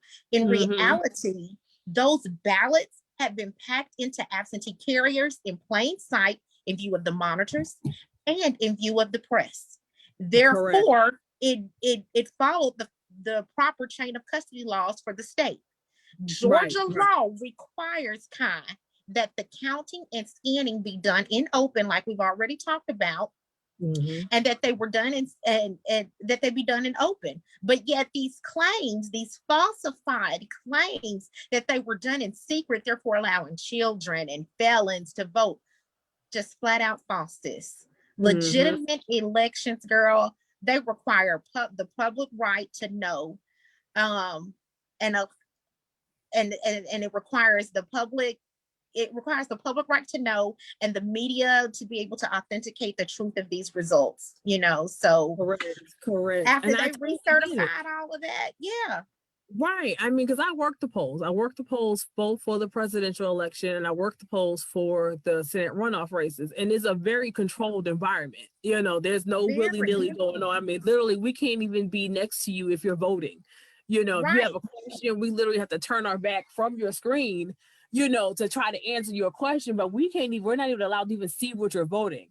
So it's like, the proper safeguards were there and they were put into place. They've been there, and they were put into place and they were legitimate. Right. So let's talk about this, sis. Let's talk about this. So a lot of people might be familiar with the concept of ballot harvesting, but not really realize what it is exactly. Can you explain to us what that is? Oh, yeah, for sure. One of the options, Kai, for safely casting your ballot that is that it's called ballot harvesting or ballot collecting, okay? In short, it's the practice for allowing third parties to collect and deliver mail-in ballots, okay? Much like the chain of custody debate, people think that their votes can be tampered with before reaching their final destination. In 26 states, you can designate someone to return your ballot for you. This in itself ensures that they have confidence and trust in the person coming to pick up their ballot, right? In about a dozen states, Kai, there are restrictions on who can do that, meaning that they limit the number of ballots a person or an entity can pick up. Other states have restrictions on monetary funds that a person or an operative entity can receive. In 10 states, only a close family member or guardian can pick up your ballot and return it for you. Ballot harvesting by a community or voting advocacy group is illegal in Georgia, but in 2019, a bill made ballot harvesting semi-legal. It specified that ballot harvesting was legal with the exception of having your ballot delivered by your mother, father, grandparent, aunt, uncle, brother, sister, spouse, son, daughter, or nephew, niece, grandchild, daughter-in-law, or someone residing in your house. It also added that any disabled elector may have it delivered by their caretaker. And if the voter is in jail, it can be delivered by an employee of the jail. So basically anybody that's close to you. But as we look at all the ways that people are challenged with getting to an actual voting location, let alone their assigned voting location during certain hours and specified days, we have to also look at how to assure that all voters have the access to getting their votes cast and counted. This bill that we're speaking of today, guys, it wants to do away with those provisions. And it's sad, that we've come back to these places. But there's so many advocacy groups that will tell you that this helps people in disenfranchised communities being able to have people pick up their ballots for them and take them. Right. whether it's son, uncle, nephew, niece, daughter, those types of things. Right. But the critics like to say that the practice can be taken advantage of. So get this, Kai. Republican critics love to bring up, in their defense of doing away with it altogether, they Right. love to bring up a scandal that happened within their own party in North Carolina that involved a Republican political consultant who paid workers to collect ballots and to fraudulently sign them. Yeah, that was illegal. Right. But you using your own thought that party's was okay? mistakes. Right. But this is in itself, regardless of who did it and what party they're from, this is exceedingly rare. And it's Mhm. not, and it has not been rampant as, certain news organizations, Fox, will make you think. Right. Ballot Right. harvesting is not a partisan practice. Both parties do it in some form, shape, or fashion, right? Whether it's with advocacy groups or operatives for your party, or like the way Georgia does it with close family members or somebody living in your home. Right. Now, after losing the Senate runoff, this is what I believe.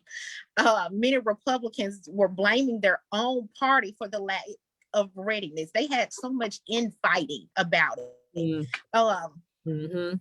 And yeah, they just weren't ready when it came to the ballot curing process or when it came to the ballot harvesting process for their party's voters. And so that made them upset. And they realized that they were pretty far behind on their ballot collection and curing efforts. Right.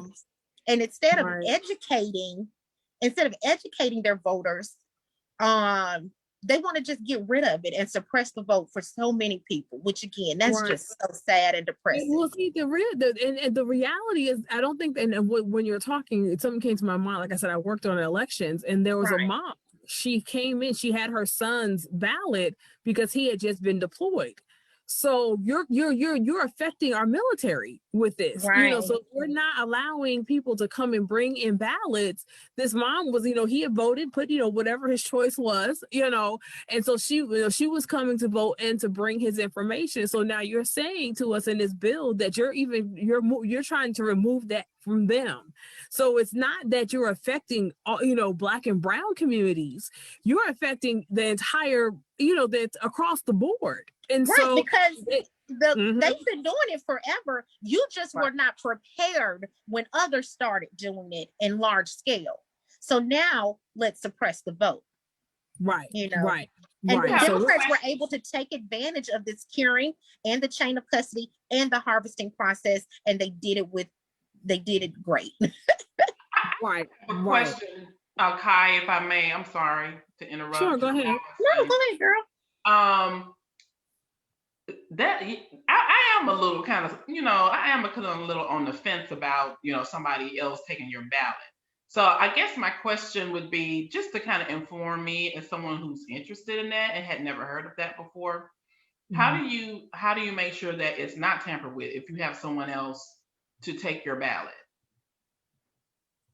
Well, that's a great question. You have to, it's basically you're assuring that it's somebody that you trust, but it is still a process that has been around for a long time. Right. I think that's pretty much. Can I say one thing? Can I say one other thing? I know, but also you got to remember that ballot that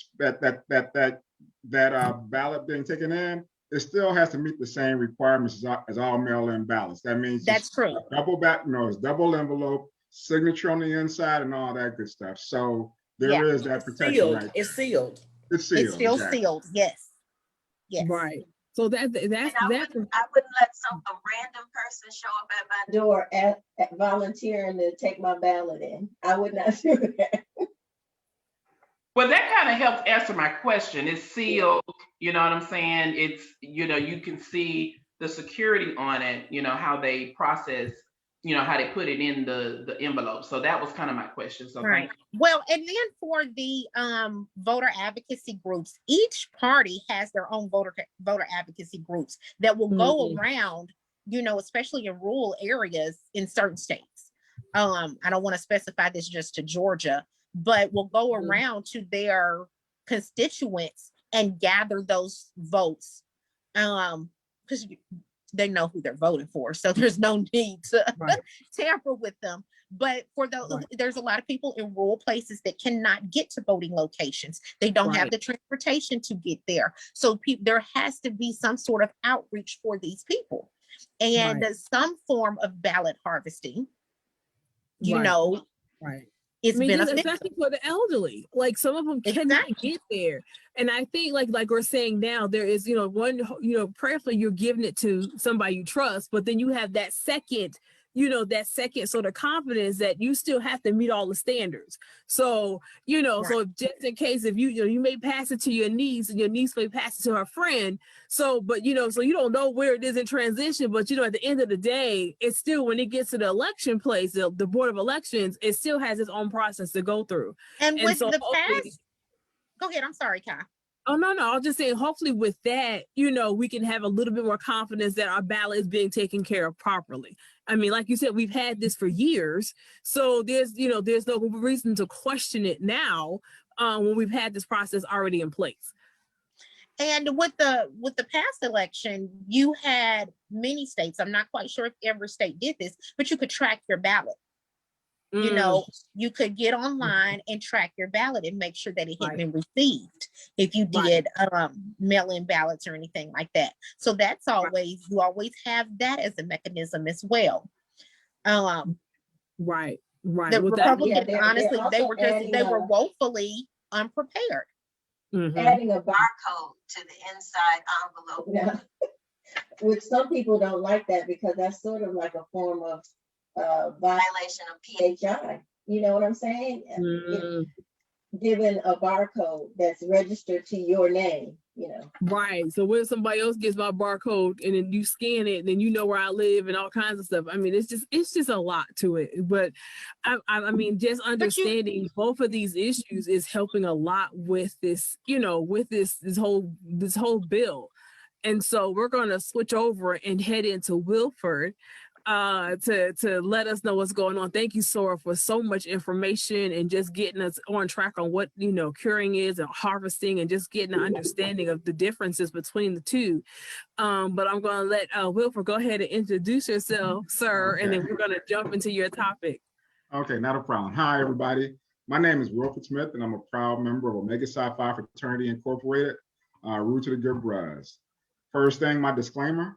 Like everybody else, the views expressed here are mine and not necessarily those of my beloved Omega Psi Phi Fraternity Incorporated. So with that, no back phone call for you. No back phone call for you, there sir. You go. No more pledging. So talk to us about this bill, Wilford, and some possible mitigation strategies to minimize its impact. Okay, first of all, mostly what it comes down to is education. As soon as the bill passes, we'll need to start an education drive to teach people about the new law, which I assume organizations such as Fair Fight will begin. I'll put the organizations that are going to be out there working to minimize the impact of these new laws in the chat at the end of this conversation. But just know that there are organizations out there that are working around the clock to make sure that things get done. Now, second thing, although organizations such as Fair Fight will no doubt mount information campaigns designed to educate the voting public on the new law, we as individuals need to take it upon ourselves to educate our personal influence circle about the new law and help them to understand what they need to do to carry the fight forward. The best form of education mobilization comes from personal connections. That is, from people you know and trust. So go out there and discuss the changes with your family members and friends and make sure they understand how the new rules will impact them and how to prepare for the new law. Additionally, as with all large, complex pieces of legislation, this bill presents unintended consequences that can present opportunities to actually use the law to incrementally increase the percentage of Black folks voting in relation to the larger population. The idea in these bills is to impact the Dems more than the Republicans. At the end of the day, it will have some impact on everybody. So for example, the new ID requirements for mail-in voting is going to impact everybody, no matter whether you're white, Black, Hispanic, whatever, you still got to abide by. Our task is to make sure that our folks who are doing mail-in votes they meet those requirements. They have those IDs, they have all that stuff, and they're going forward with the correct stuff. Anyway, before, and this is interesting, before the last election, the folks who use mail-in voting leaned older and white. Younger Black voters use it this time more because of the pandemic than anything else. So at the end of the day, it might actually impact their voters more than it impacts our voters. So if we go back to historically how we voted. So the question going forward is, can we minimize the impact of this bill on Black voting by starting the education process now and getting the required documentation ready for the next time we go to the polls? Basically, if we understand the requirements, make sure our voters meet the requirements, we can blunt the impact of the new laws. Now, where it does impact Black voters more than our white counterparts is most likely in rural Georgia. That is that part of Georgia south of the Gnat line. And if you live in Georgia, if you grew up in Georgia, you know what the Gnat line is. That's also called the Georgia Black Belt. That's basically the region that extends from roughly Augusta in East Georgia through Macon and to Columbus in West Georgia. Okay, the Black vote in this region came out in record numbers and enough to boost the urban and suburban vote and prevail at the presidential and senatorial levels. Those rural counties, along with strong turnout in metro areas around the state, were able to pull off that 12,000 vote win for the Biden-Harris ticket. The changes in the laws impact urban areas in the state just like they do everybody else. But those of us who live in urban areas can probably adjust. Black rural Georgia, not so much. So mobilization and education drives must take that into account. The good news from a Divine Nine voter education and mobilization standpoint is that we have strong representation in those areas of the state at the colleges and universities down there. We have strong representation at the Fort Valley states, at the Savannah states, at the Albany states, and at the Georgia Southerns. Undergraduate members who are from the area of the state, who have strong connections back to their hometowns and regions, and who we can and must mobilize and use those resources as part of our information and education campaigns going forward. So, I think that I'm gonna do a quick pivot right quick so I can get Andrew in right quick, and I want to come back because I want to get all your information. Okay, go ahead, go for it. Cool. We're going to quickly pivot. So, Andrew, I want you to go ahead and introduce yourself briefly, sir, because I know you're somewhere else. And so I wanted to make sure I got your information in. So you can go ahead and introduce yourself and we'll hit your questions real quickly. You're muted. Muted. You're still muted, sir. Oh, wait. Okay. Can you hear me now? Yes. Great. Thanks a lot. Good afternoon, everyone. As you can tell, I'm like multitasking, but it's great to be a part of this. Andrew Snorton, Alpha Phi Alpha Fraternity Incorporated. And before getting into the questions, hopefully everyone is getting some great information from our great panel doing great work individually and collectively. Yes. So, Andrew, go ahead with your information, sir. I'm going to let you just go on with your topic. Okay, great. One of the key things that we always understand is how do you stay informed? How do you stay engaged? Sometimes it feels like it is a process that leads to a dead end, but that's not always the case. Even in going on to the Georgia legislative site, which is legis.ga.gov, if people are able to go on that site, you are able to navigate through not only who your district representatives are, but all of the committees, what they do, and the order of business. But if you're not as web savvy, they actually have an app which helps it make it even a lot easier to navigate through, identify who is doing what, and where to direct your voice. Remember, the power is in your vote and the power is in your voice. So even if it's something simple as sending a letter, sending an email, a phone call, or what have you, all of the representatives' government contact info, email, phone is there. So you can make your voice heard. You can go ahead and make recommendations. And it doesn't always mean that they're going to listen, but we know what happens when you keep your voice and your vote silent. Right. Right. And can you talk to us about the committees and within the Georgia legislature and what do they do? Yes, I can definitely speak to some of those committees and what exactly they do. Basically, in regards to the committee structure, you have, oh my goodness, you have the Georgia House and the Georgia Senate. And whether it's ranging from areas of concern like agriculture, um, processes, procedure, business development, literally anything you can think of that is a critical and essential issue, there is a committee for that. What ends up happening, how the process works, within the committee, they have a subcommittee. Typically, it's about a 5-person subcommittee that will go ahead and do their proposals. If it clears the subcommittee level, then it will go to the full committee. And this is regarding the state of Georgia, regardless if it's the Georgia House or the Georgia Senate. Once it clears committee, then it goes to the floor. And then from there, it goes through the series of debate and discussion to see whether or not it'll get ratified or whether or not it'll get closed out. But people have to understand the power of your vote. And I'm sure other people spoke to this. Within the state of Georgia, the House, the Speaker of the House, who pretty much controls what's going to get talked about, is of one particular party.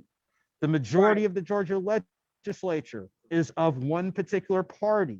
So unfortunately, at times, different measures may not even get to the floor because of, we'll say, lack of bipartisanship. So what that means, all these things everyone's talked about today, there's a reason why all these different suppression and related bills are going on the floor.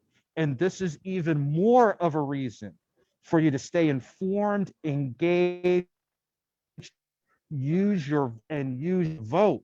So if anything, there's a much more balanced and timely discussion over critical issues of importance to you and of importance to other Georgia residents. Correct. Now, I want to talk, because I know you're telling us to stay engaged. So how do I find out what district I live in and who represents my district?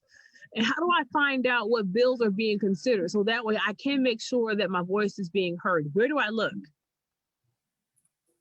Great question. If many people think back to this past fall during the election cycle, on the Georgia Secretary of State website, the same fields that you use to find out where your polling office is, you can use that exact same info to figure out what district you live in, who is your representative, things of that nature. Again, if you don't want to necessarily go through the Georgia legislature website, they actually do have a free downloadable app where you can go ahead and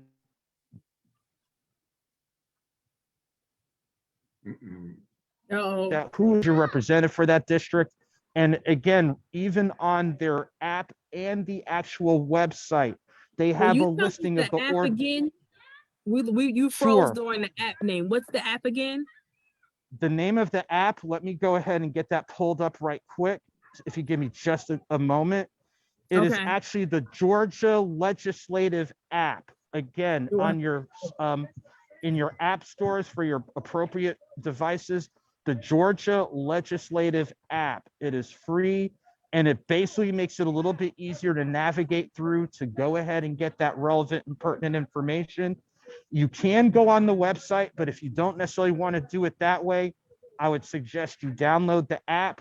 Once you have the app, you can go ahead and go through it a little bit easier so you can get that critical and essential info that you need. All right. Thank you so much, Andrew. I appreciate your help, and go ahead and finish what you're doing, sir. Thank you so much. Thank you so much. And again, to everybody on committee, thank you for the work that you're doing, because it's needed, it's relevant, and for lack of a better term, we can't get enough. So we just got to keep pushing forward. So I'm going to excuse myself, but thank you, everybody, and continue with the great work that's taking place. Thank you. Be safe out there. Thank you. Now, Wilford, we want to get back to your information, sir, because I know you got a lot more to tell us, and I don't want to miss nothing. So I know we talked about, the possible mitigation strategies, but can we talk about what other avenues or approach there are to mitigating the effects of the new laws? Okay, within the new laws, there are ways to mitigate some of the effects of the bills post-passage. Most particularly, we need to go out there and pressure our local election offices and get them to ensure that polling places are equitably distributed within the county.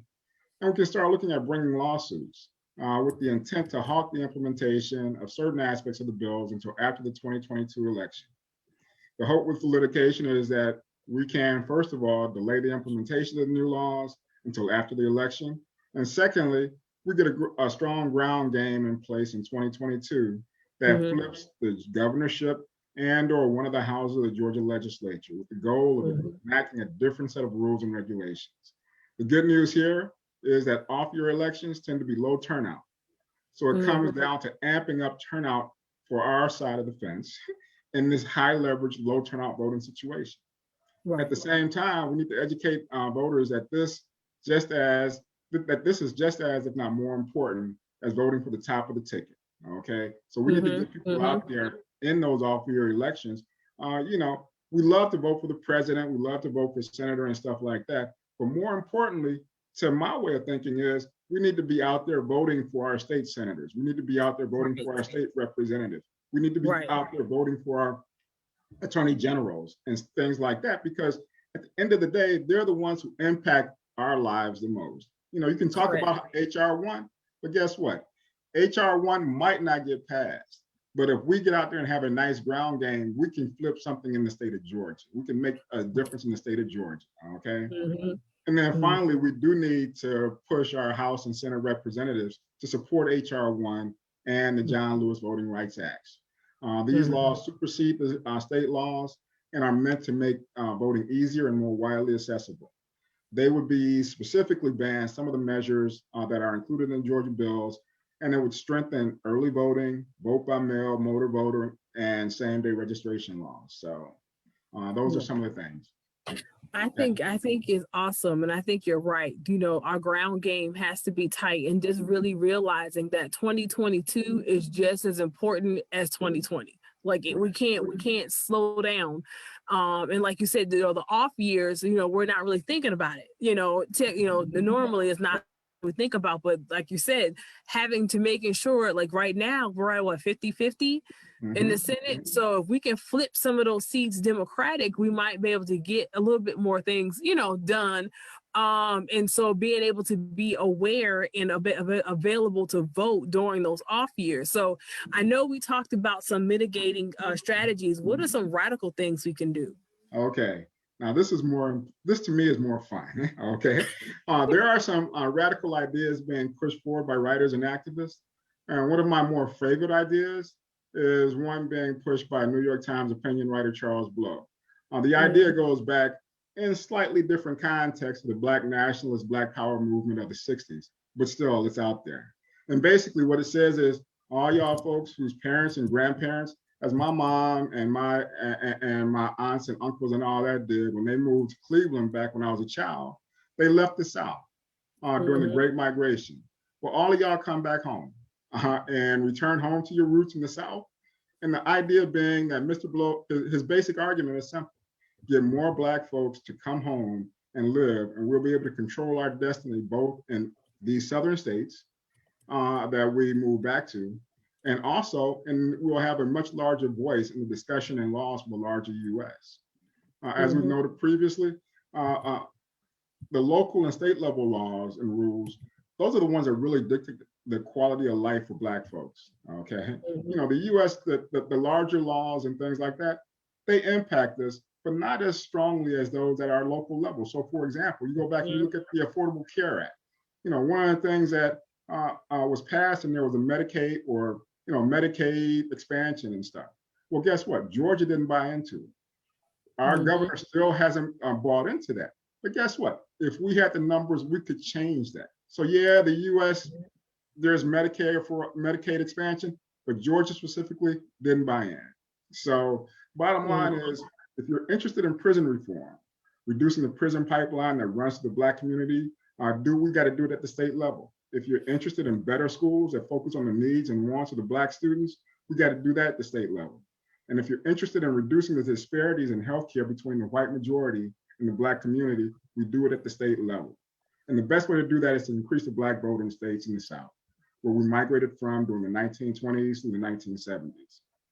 If we can become a majority minority state And when I say that, I mean, basically, all of a sudden, Black folks in the state of Georgia constitute 51% of the voting population, then we can actually make changes. We can make those changes that consistently sends Black representation to the U.S. Senate, to consistently elect statewide officials, such as the governor, the secretary of state, the attorney general, and we can make those changes all of a sudden. As conservative Republicans are fond of saying, the U.S. is a federation of states where the states make the rules. I know everybody's heard that term, states' rights. Well, guess what? That's what it means. If you have the state power, you can make changes at the state level that you can't make at the federal level. And finally, as we're finding out now, the Senate is where all the federal level action is. Bills that are broadly popular within a large portion of the electorate routinely go to the Senate to die. Okay. The Senate is in a race with the presidency as the most undemocratic institution in the US. As we see today, smaller population states that are primarily white, such as the Dakotas, Montana, New Hampshire, they have a disproportionately large power due to their 2 US senators and their electoral votes for the president. By moving the southern states such as Georgia, Alabama, Mississippi, and North and South Carolina to majority minority status and making them truly electoral battlegrounds, we can move the needle toward a more equitable society. But just to be clear, having a majority minority state does not imply you'll have representation in the state house. This is highlighted by the 2 most populous states in the country, California and Texas, both of which are majority minority states, but they have significantly different laws and approaches. Right. But hey, guess what? Still, we got to give it a shot.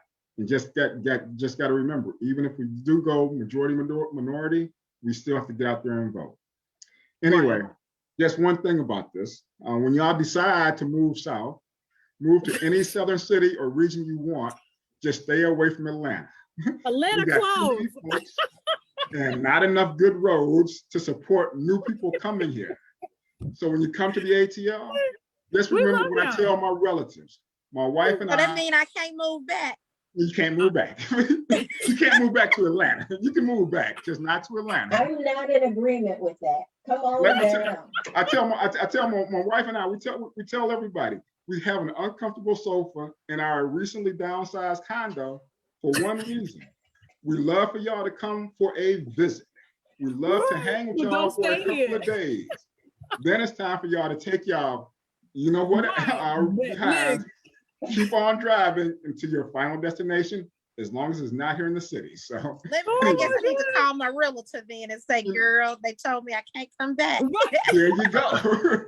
Come back to Augusta, come back to Columbus, not to Atlanta. Oh Lord, look, that was gonna be my sidebar. Like, wait, I'm all for us kind of trying to get, majority Black people in the state, but just don't come to Atlanta. I'm just saying, we fool. We fool. Just for we fool. I'm sorry.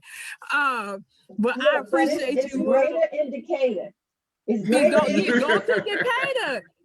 Look, you got Decatur, you got all kinds of Decatur. You got Lithonia, you got there are all those places out there, so. Right, Atlanta full. Just they ain't no more 404. We don't even got the area code no more. So you can't even get the number. Just come on. There you go. Go ahead. Go ahead. You go ahead. I was just gonna tell you about I love y'all and I thank y'all so much for today. I think I'm thanking all of our guests. We have 30 people on our participants. Hey, everybody, wave to our participants. Thank you so much for logging in. Y'all are troopers. That's right, y'all. We tried to keep it an hour, y'all. We try every time, and we fail. Yeah. But we try to give you as much information as we can. We did have a question. Now I want to throw this out right quick from, I'm not sure who asked the question. I forgot who asked the question, but it says, can you say something about plans to ensure safety for poll workers? I don't know if this bill has anything in there for poll workers. Does anybody have any information on that? I texted Derek and he said that he hasn't heard anything about that, but I remember there was one change where they said that they were only going to use government buildings for, he said, early voting, and any government building will have security. But that's kind of a bummer for me because I enjoyed doing early voting at, you know, the neighborhood locations, like the downtown dome had early voting that made it really convenient. So they're really working overtime to make it hard. Right, right. So I guess right now all they're worried about is just themselves, but just overall, just be safe in general. Like I said, I was a poll worker this year. There were cops there that came in periodically and at the end to make sure the ballots were taken care of and we were okay, you know, late at night. But other than that, as far as this bill goes, I haven't heard anything, as our panelists have said, there hasn't been much said. But anybody have any last words before we get off of here? All right, lovelies. This is the D9 Rocks the Vote team. Derek isn't here. He had to step off. And our alpha, Andrew, I think that's all we're missing, right? Everybody else is here. But we love you. Thank you for keeping up with us and staying with us. We will do more events. All of our platform that we use is When We All Vote. And so once we get ready, our next event is going to come up in a couple of weeks. We're going to talk about some federal things. So just keep your eye out, and we love to see you at our next event. So love you from the D9 Rocks the Vote team. Bye, everybody. See y'all. Bye. Bye.